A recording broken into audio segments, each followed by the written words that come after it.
ಅಲ್ಲ, ತ್ವರಿತಗತಿಯಲ್ಲಿ ಆಗಬೇಕು ಅಂತ ಹೇಳಿದ್ರೆ ಅದಕ್ಕೆ ಅವ್ರದ್ದೇ ಆದಂಥ ತೀರ್ಮಾನಗಳಿರ್ತವೆ. ಹಾಗಾಗಿ ಅವರು ತನಿಖೆ ನಡೆಸ್ತಾ ಇದ್ದಾರೆ. ತನಿಖೆ ಮುಗಿಯೋವರೆಗೂ ಕೂಡ ಯಾವ ವಿಚಾರಗಳನ್ನು ಕೂಡ ಅವರು ಹೇಳಂಗಿಲ್ಲ, ನಾವು ಹೇಳಂಗಿಲ್ಲ.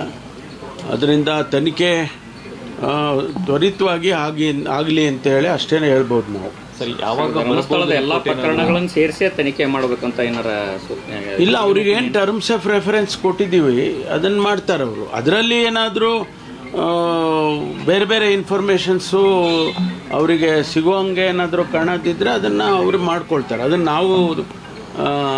ನಾವು ಯಾವುದೋ ಡೈರೆಕ್ಷನ್ಸ್ ಕೊಡೋದಿಲ್ಲ. ಅಲ್ಲ ಸರ್, ಈಗ ನೀವು ಟರ್ಮ್ಸ್ ಆಫ್ ರೆಫರೆನ್ಸ್ ಹೇಳುವಾಗಲೂ ಕೂಡ ಎಕ್ಸ್ಕ್ಲೂಡಿಂಗ್ ಸೌಜನ್ಯ ಕೇಸ್ ಅಂತ ಹೇಳಿದ್ರಿ. ಈಗ ಅವ್ರ ತಾಯಿ ಒಂದು ದೂರು ಕೊಟ್ಟಿದ್ದಾರೆ, ಅದನ್ನು ಅವರು ಡಿಸೈಡ್ ಮಾಡ್ತಾರೆ. If there is a link or no link, that they will decide. ನಾವು ಹೇಳಕ್ ಬರೋದಿಲ್ಲ. ಸರ್, ಎಷ್ಟು ದಿನ ಅಂತ ಈ ತರ ತನಿಖೆ ಲಿಮಿಟ್? ಇಲ್ಲ, ಅದು ನಾವು ಆದಷ್ಟು ಬೇಗ ಅಂತ ಅಷ್ಟೇ ಹೇಳಿದ್ದೀವಿ. ನಾವು ಟೈಮ್ ಬೌಂಡ್ ಕೊಡೋಕ್ಕಾಗೋದೇ ಇಲ್ಲ. ಯಾಕೆಂದ್ರೆ ಎಲ್ಲಿಗೆ ಹೆಂಗೆ ಹೋಗುತ್ತೆ ಇದು ಅಂತ ಗೊತ್ತಿಲ್ಲ. ಬೇಗ ಮುಗಿದ್ರೆ ಬೇಗ ಕೊಡ್ತಾರೆ. ಡೆಡ್ ಎಂಡ್ ಆಗ್ಬೇಕಲ್ಲ, ಡೆಡ್ ಎಂಡ್ ಆಗೋವರೆಗೂ ಅವ್ರು ಮಾಡ್ತಾನೆ ಇರ್ತಾರೆ. ನಡುವೆ ಈಗ ಇವತ್ತು JDS ಅವರು ಬಿಜೆಪಿ ಬೇಗ ಆದ್ರೆ ಒಂದು ನೋಡಿ, ಇದು ಹಿಂಗೆ ಆಗುತ್ತೆ, ಆಗಬೇಕು, ಈಗ ನಾಳೆ ಮುಗಿಸ್ಕೊಟ್ಬಿಡಿ ಅಂತ ಹೇಳಕ್ ಬರೋಲ್ಲ. ಅಂಥ ವಿಚಾರಗಳಲ್ಲ ಇದು. ಇನ್ವೆಸ್ಟಿಗೇಷನ್ಸು, ಯಾವುದೇ ಇನ್ವೆಸ್ಟಿಗೇಷನ್ ಆದರೆ ನಾವು ಸಮಯ ನಿಗದಿ ಮಾಡೋಕ್ಕಾಗೋದಿಲ್ಲ. ರಾಜಕಾರಣಕ್ಕೆ ತಿರ್ಕೊಳ್ತಾ ಇದೆಯಲ್ಲ ಸರ್, ಅದಕ್ಕೆ ಅಲ್ಲ ಅದು ಏನಾರ ಇದ್ಕೊಳ್ಳಿ. ಆದರೆ ನಾವು ಅವರಿಗೆ SIT-ನವ್ರಿಗೆ ನೀವು ನಾಳೆ ಮುಂದಿನ ವಾರ ಮುಗಿಸ್ಬಿಟ್ಟು ಕೊಟ್ಬಿಡಿ ರಿಪೋರ್ಟ್ನ ಅಂತ ಹೇಳಕ್ಕೆ ಬರೋದಿಲ್ಲ. SIT ತನಿಖೆಗೂ ನೋಡಿ, ಯಾವುದೇ ತನಿಖೆಗೆ ಕೇಳಬೇಕಾದ್ರೆ ಇಲ್ಲಿ ತನಿಖೆ ನಡೀತಾ ಇದೆ. ಆ್ಯಂಡ್ ತನಿಖೆ ನಡೆಯೋದ್ರ ಬಗ್ಗೆ ಯಾರ್ದೂ ತಕರಾರಿಲ್ಲ. SIT-ಯನ್ನು ಸ್ವಾಗತ ಮಾಡಿದ್ದಾರೆ. ಧರ್ಮಸ್ಥಳದ ಧರ್ಮಾಧಿಕಾರಿಗಳಿಂದ ಹಿಡಿದು ಎಲ್ಲರೂ ಕೂಡ ಸ್ವಾಗತ ಮಾಡಿದ್ದಾರೆ. ತನಿಖೆ ನಡೀತಾ ಇದೆ. ಈ ಸಂದರ್ಭದಲ್ಲಿ ಬೇರೆ ಏಜೆನ್ಸಿಗೆ ಅಗತ್ಯ ಇಲ್ಲ ಅಂತ ನಾನು ಮೊದಲೇ ಹೇಳಿದ್ದೇನೆ. ಸರ್, ಒಂದು ಚಿನ್ನ ಏನು ಬೆಂಗಳೂರಿಗೇನೋ ಕರೆತರ್ತಾ ಇದ್ದಾರೆ, ಗೊತ್ತಿಲ್ಲ ಅವ್ರೇನು.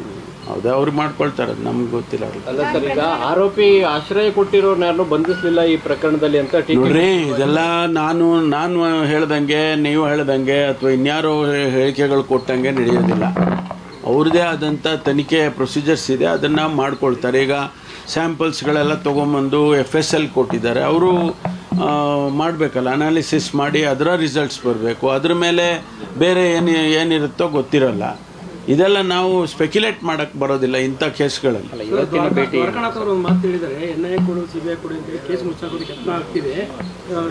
ನಾನು ಎಲ್ಲರೂ ಹೇಳಿದ್ದಕ್ಕೆಲ್ಲ ಎಲ್ಲರ ಹೇಳಿಕೆಗಳಿಗೂ ನಾನು ಪ್ರತಿಕ್ರಿಯೆ ಮಾಡಕ್ ಹೋಗೋದಿಲ್ಲ. ದಯವಿಟ್ಟು ಕ್ಷಮಿಸಿ.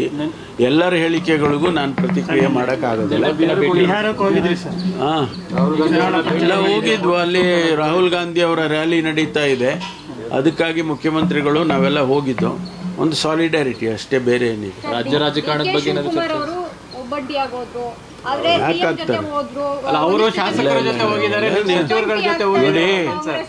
DK ಶಿವಕುಮಾರ್ ಅವರು ನಮ್ಮ ಪಕ್ಷದ ಅಧ್ಯಕ್ಷರು.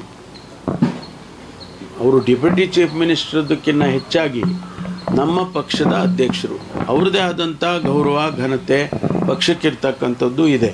ಆಮೇಲೆ ಅವರು ಏನು ರಾಜಕಾರಣಕ್ಕೆ ಹೊಸಬ್ರ, ಅವರು ಸಮರ್ಥರಿದ್ದಾರೆ. ಮತ್ತು ಎಲ್ಲ ರೀತಿಯಲ್ಲೂ ಕೂಡ ಅವರಿಗೆ ರಾಜಕೀಯದ ನಾಲೆಡ್ಜ್ ಇದೆ. ಅವರನ್ನು ಆ ರೀತಿ ಎಲ್ಲ ಐಸೋಲೇಷನ್ನು ಅದು ಇದು ಎಲ್ಲ ಮಾತಾಡೋದು ಸರಿ ಇಲ್ಲ. ಬಿಜೆಪಿ ಬಿಹಾರಕ್ಕೆ ಹೋಗಿದ್ದಾರೆ ಮುಖ್ಯಮಂತ್ರಿಗಳು. 1991ರಲ್ಲಿ ನಾನು ನೋಡಿಯಪ್ಪ, ನಾನು ಹೇಳಿದ್ನಲ್ಲ, ಅವರೆಲ್ಲ ಯಾರ್ಯಾರು ಹೇಳಿದ್ದಕ್ಕೆಲ್ಲ ನಾವು ಪ್ರತಿಕ್ರಿಯೆ ಮಾಡ್ತಾರೆ. ಸಿಎಂ ಅವರೇ 1991ರಲ್ಲಿ ಲೋಕಸಭೆ ಆಯ್ತು, ಬೇರೆ ಇನ್ನೇನಿಲ್ವಾ? Thank you.